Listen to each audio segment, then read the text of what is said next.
Alright, it's time for another 6.5 Creedmoor video. So people are always asking if I've used any of the light bullets in 6.5 Creedmoor, and I really haven't done much testing. So today, we're going to go ahead and load up the Speer 90 grain TNT with Reloader 15 and our Nostler 1x fire brass with our Winchester large rifle primers. Now, Sierra lists some pretty crazy load data in my opinion. They list max charge all the way at 46.3 grains, but this scares me a little bit. That's about 3,400 feet per second. So we're gonna go ahead and use a max charge of 44.0 grains and start out at 42.5 grains in 0.5 grain increments. Speer also lists a crazy overall length of 2.7, which in my opinion, that's too short. There's not enough bullet in the case to go ahead and make this work. So we're gonna load them just a little bit shorter than that at 2.670. So this is about the shortest that I would feel comfortable loading these bullets. Now, I was not able to measure the distance to the lands because there's not enough bullet in the case to reach the lands, so this is just the overall length we're gonna use. We're gonna get some pretty crazy velocities, probably like 3,300 feet per second. So let's get out on the range and let's see how they shoot. All right, we're out here on the range. This is my Savage 110 tactical chambered in 6.5 Creedmoor, shooting at 100 yards, getting velocity through our lab radar. Now, as you can probably see, it's a little windy today. But we're just shooting some of these varmint loads here with the 90 grain TNT, so it should be just fine. We'll try to wait out any serious gust, but blowing about 10-15 mile an hour off the left, as you guys can probably tell. Other than that, it's a nice day. It's not real hot out, not real cold out. Really a pretty good day to shoot. As you can see, I have those smaller target dots out there again today. They're just about a ½ inch. Expecting some high velocities today. We'll probably finish up like at 3,300 or something like that with our top load. So these are going to be kind of screaming. Let me go ahead, and the gun is cold, but it's not clean. All right, first load is going to be a 4-shot group, and then all of them will be 5 shots after that. Guessing this first one's going to be about 3,100 or so feet per second. So we'll find out here, and we'll go ahead and we'll see how they shoot.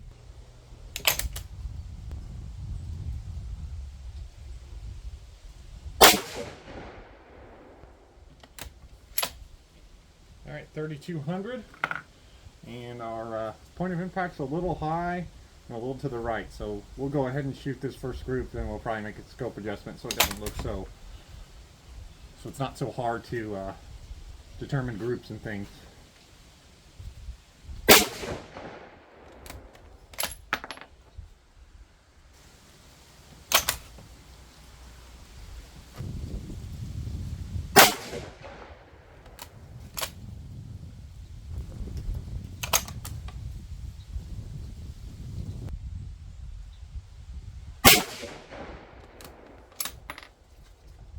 All right, not bad.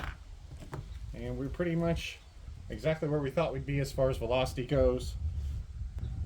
3193 with an SD of 19. I think that first one was the one that messed our SD up.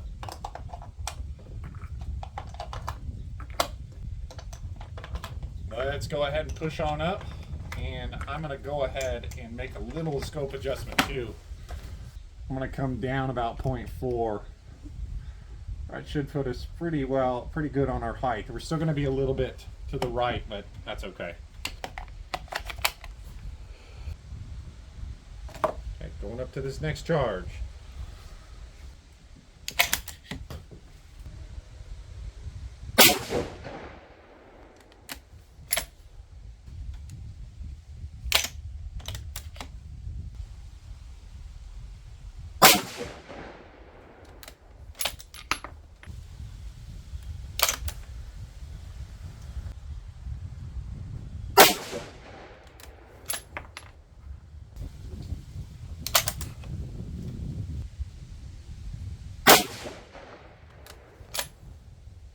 Alright, this is looking like a pretty good group.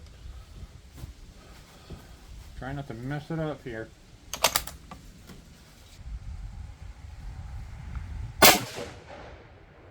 Alright. 90 grain TNT will shoot, won't it? Yeah, we averaged 3,206 feet per second with a 5.2 SD. An awesome looking group. So we could probably stop there. Probably not going to get any better than that. Right? And we've got our varmint load here. Just see how much the barrel's warming up. it's warming up a bit. These are pretty fast rounds here, so. But we're gonna go ahead and move on up. I think I talked about this in the last video. Not many people watched it, but with these smaller dots, it just kind of lines up with the center dot on the reticle just a little bit easier, and it seems like you can get a little bit more consistent with your point of aim, or at least it gives you more confidence in your point of aim.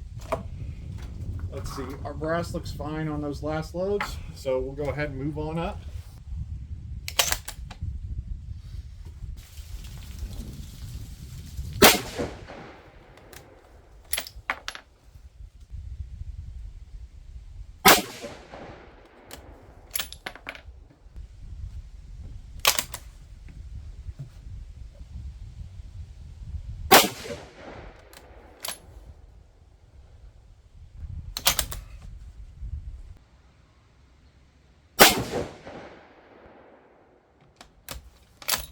Actually, those groups almost look identical, don't they?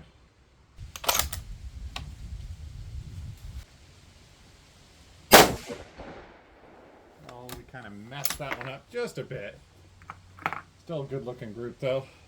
Let's see how velocity was. Didn't look quite as consistent.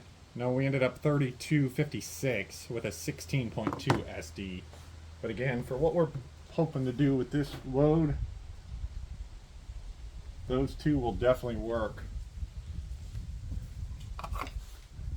And we're going to go up to our top charge here. I know the barrel's getting warm, but we're going to go ahead and shoot them here. See if things stay pretty consistent here.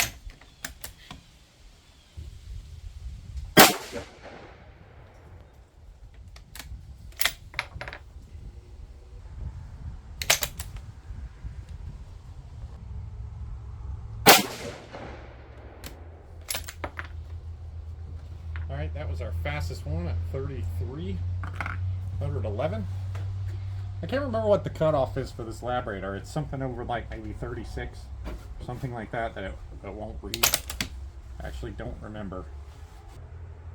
I'll tell you what, we're like, it seems like in a pretty good accuracy node here for these 90 grainers. That one that went up a little high, we're pretty much right on top of each other.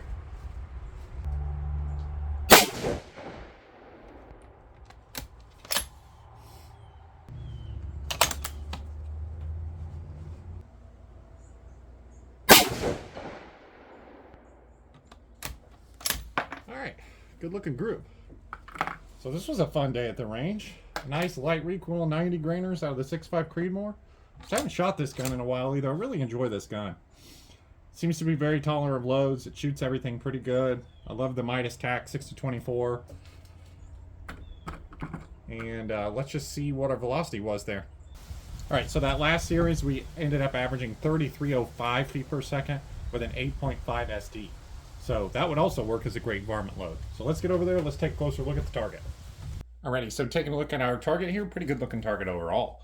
Now, as I mentioned on the range, these are 1/2 inch or thereabouts target circles that you see there. That first load, we averaged 3193 feet per second with a 19.5 SD and just under an inch for 4 shots. Then we moved our scope down and we shot a 3206 feet per second with an 8.2 SD and an excellent looking 0.46 inch group. Then moving across, we shot 3256 feet per second, 16.9 SD and a 0.87 inch group. And our last group of the day at 44 grains, we shot 3305 feet per second, 8.6 SD and a 0.70 inch group. So really good looking target here. Again, this is a really cheap varmint bullet to get 1/2 inch groups with the kind of first development of load workup with really good velocity numbers as well. I'm thrilled. So it looks like this would be a great varmint round if I was a varmint hunter. All right, let's take a quick look at the brass. All right, so taking a look at our brass here, that charge on the left is our lowest charge at 42.5 grains. And then that one there is our top charge at 44 grains. Now, there's really not much to see here. Primers look about the same across the board. There's really no ejector smears, no significant primer cratering. It seems like these are good safe loads, even though our velocity is like 3,300 feet per second. So thank you guys for watching. Thanks for subscribing. Really enjoyed shooting a 6.5 Creedmoor again. It's been a little while, so we will see you next week.